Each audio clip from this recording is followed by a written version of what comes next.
Welcome to We Are Hospitality, a podcast from the Rhode Island Hospitality Association, with your host, me, Bill Bartholomew. So we are here today on another edition of We Are Hospitality with Sam Glynn of Chomp. And Sam, thanks so much for joining us. Yeah, thanks for having me. Of course. So you're the owner of Chomp Kitchen and Drinks. Tell me about your restaurant concept.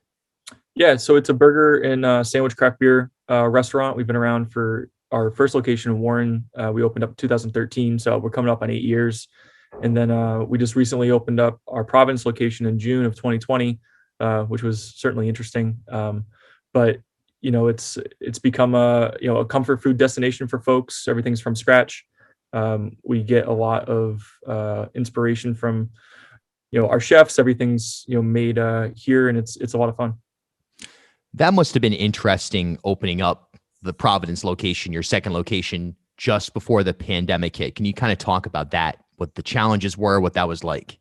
Yeah, it was, much like everybody else. We were kind of a little blindsided by it in March. We were actually supposed to open up March 24th. That was the day that we had circled on our calendar for, when you open a restaurant, everybody obviously has like the first target date, and then you blow past that. And then there's another one you set up, and you inevitably blow past that one too. And so when we were about 3 weeks to a month away from, tidying up construction and getting our licenses and permits, we had looked out and seen the 24th as a viable date.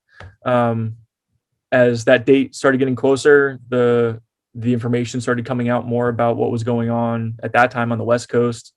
And then, a week before that, we had a call with Dale and everybody at the Hospitality Association and said we're hunkering down for 2 weeks. So we still had our Warren location operational. So we shifted. We actually started training everybody. We had about 5 or 6 cooks in our Warren location training to open up for Providence, because it was going to be like a very, kind of quick. One day we're closed, the next day we're open. So that made for an interesting couple of weeks in Warren because we had a ton of people there, and then we had to lay all those new people plus all the people that worked for our Warren location off. So that was a tough conversation to have for obvious reasons, but we have a great team of managers and leaders here. So we kind of took the information, digested it, and we're like, all right, here's what we're going to do. We're going to start car hop in Warren. We're going to table Providence for now. We're still waiting on like one building permit. And so that's hard enough to get regardless of things happening. So in a pandemic, it was, next to impossible, but, so we focused on Warren for a few months, kind of seeing where things were going. And then around end of May, we were like, you know what? Like, we got this thing kind of figured out in Warren with online ordering, curbside pickup, all the things that we were doing, marketing, doing specials, just really keeping the information out there, staying transparent with people. Like, let's get this restaurant in Providence open. We had continued to like kind of chip away at things throughout, from March to June.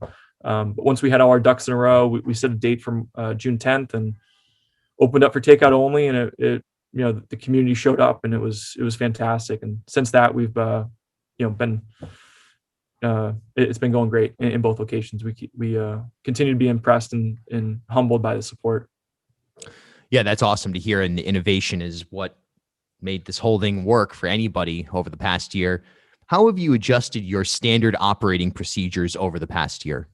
That's a loaded question. So in Warren, we went from having 38 seats inside to having 4 now. We have a beer garden out front that seats. We can get up to like 25 people out there, which is good. But it's outside.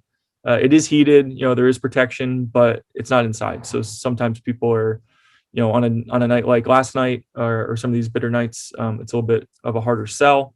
But coming into the warmer weather now, we're hoping that changes. We built a 80-seat beer garden in Warren over the summer to adapt to the push for outdoor seating, which has been great. But online ordering is king. Takeout is still king. Delivery is something that we added at the beginning of this year to test the waters on that. It's been going great. So we actually had a manager meeting yesterday to update our standard operating procedures, because if you looked at it from last year, you give it to a new employee and nothing is what it was. Sanitation standards haven't really changed because we've always been, vigilant with that. as I think every other restaurant in America has. But there's things that we do differently in terms of, the plateware that we use, the glassware that we use. How often we check in with tables is a little bit less than we used to, just because we're cognizant of people's, somewhat, there might be some trepidation with people coming to a table more frequently than they should. It's gotten a lot better over the past year. When we first started doing table service in June of last year, we were still pretty distant. We would, literally stay pretty far away from a table and talk to somebody. But as people have learned more, as the vaccinations get more out there, people are becoming more confident and comfortable going out again, which I think is fantastic. And our staff is too. We're learning more about it, and we're doing everything we can to stay safe and stay ahead of it. Will any of these changes become permanent as we move out of this and restrictions are lifted? There's a lot. Yeah. I mean, online ordering and delivery is here to stay for sure. We've streamlined just, things as simple, Bill, as how we, take an order over the phone. We do payment over the phone to limit the time that we have to, that person in the parking lot fumbles with the credit card. We bring the credit card back in, you bring it back out with a signed sheet. The wind blows the receipt down the street. It's like, we've done all that stuff. So we avoid these time crunches that, frankly, we don't have the time to do those things. So taking payment over the phone, although it's more expensive because we're keying in a card, that time for us is more valuable so that we can get more food to people faster. Alcohol to go is about to become law, which is fantastic. Rhode Island has pretty antiquated liquor laws.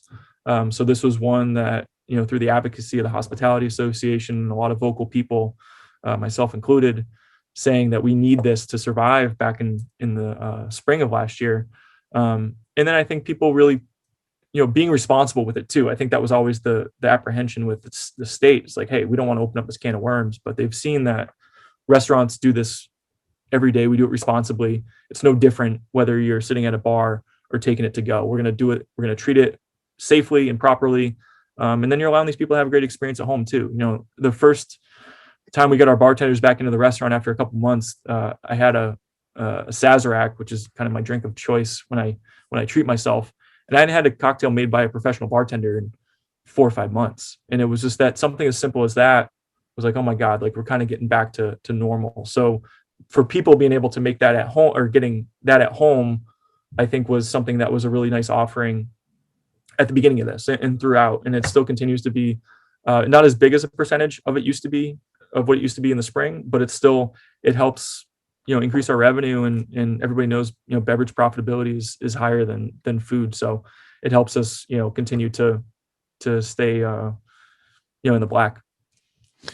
What advice would you give to the next generations of restaurant entrepreneurs and just sort of generally moving forward, anybody who's interested in getting into the business or is already starting to get established?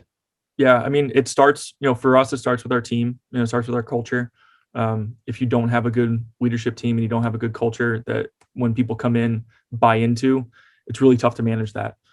So we constantly are teaching and learning and trying to get our leadership team better so that it makes my life easier.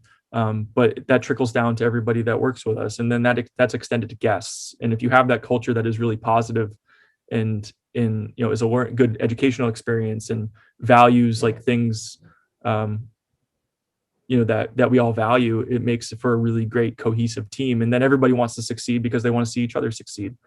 That's one huge thing. Technology and marketing, if you don't have it, it's next to impossible to survive right now. We, prior to March of last year, we had online ordering for about 8 months. We saw that as a kind of the next frontier. The pandemic, I think, expedited that exponentially. We're probably 5 or 6 years ahead of where we would have been if there wasn't a pandemic, with all this technology that's come out for restaurants and people adapting to that technology very quickly. You have those first adopters that would do it.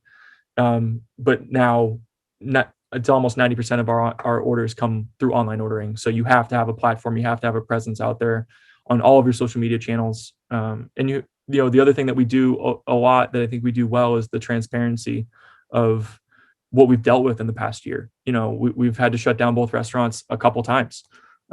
and just being frank with people and being like, hey, this is a kind of, it's an ever evolving situation, and we're closing tonight, and we hope to open up in the next couple of days when it's safe, but we don't know. We hope that you hang out with us when we do come back, and you trust that we've done the right things to open back up, to make the guests safe and make the team safe too. And I think that's resonated with people too. We have a big online, or we have big social media presence, but we also have a big email marketing list that we utilize, and just that communication to them, each week, every Friday we do it. We're doing it again today. Just to let people know what's going on, our specials, any new, seating options, or, different way for making a reservation, or different way for getting in touch with us for picking up your food, or whatever it is. That constant information is I think key to how we've been able to stay where we are right now. Sam, thanks so much, and best of luck to you as you move forward. Obviously, I feel like we're heading to a better spring and summer season than a year ago. Absolutely. Me too. Thanks for the time. Yeah, Sam. Take care. Thanks. Bye-bye. Thanks for listening to this episode of We Are Hospitality from the Rhode Island Hospitality Association. For more information, visit rihospitality.org or search RI Hospitality on your preferred social media platform.